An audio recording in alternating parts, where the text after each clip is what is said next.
All right. Once again, this is going to be a video for tomorrow. You know, I should have put why anonymity is important, but maybe I'll edit it. I don't know. Anyway, but why is anonymity important? And why is it best to remain low key, low profile, not be flashy, not be fed posty, this and that? I understand, I've said some fed posty stuff on here. And occasionally I'll do some stuff that gets me noticed to a point, but in general, I try to strike a balance. As surveillance becomes more and more of an issue, you have to be anonymous as you can, or at least blend in. Anonymity is one thing, but blending in is better. You know, if you can blend into the background without people noticing, that's the best thing you can do. You know, the reason I say that is because you just don't want to be noticed. You don't want to, because the thing is that people want to get a rep,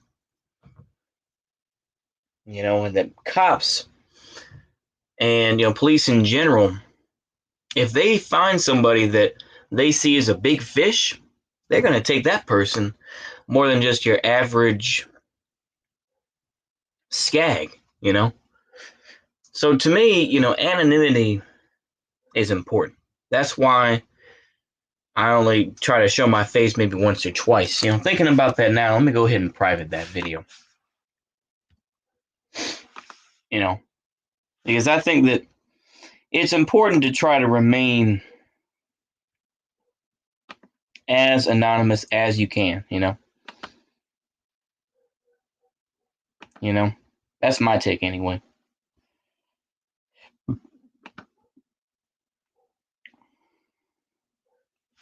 Sorry for the dead air, but yeah. So, okay.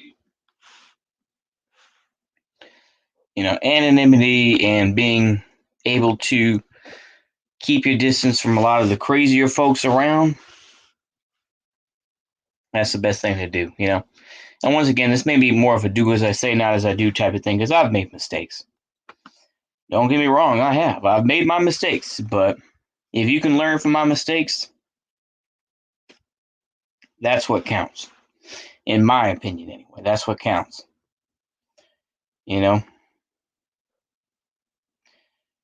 It's important to remain,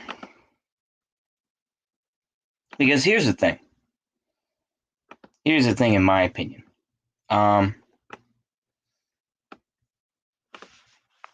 Surveillance is going to be around, but luckily we're still in an age where bots aren't as advanced and they don't really pick up the signs. And the thing is that, there's always going to be this these counters, and I refer back to it because it's an easy, notion, but it's the back and forth between, night bombing raids over Germany in the Second World War. And I know it's ready to talk about World War II, but I'm going to do it. Where, I think it was American bombers would drop chaff, which is basically these metal strips to mess up the radar, because these are the early days of radar. The early warning radar that the Germans had. You drop that and it screw up their whole thing. So there was this, like I say, this back and forth game that happened, and that's what you're going to see with surveillance. It's the same thing with evading copyright. People will speed up a song so that they don't, get a strike, or, they're going to change a couple words here and there, or whichever the case may be, And, I think that's kind of how the game works, in my opinion. Is you got to learn how it works.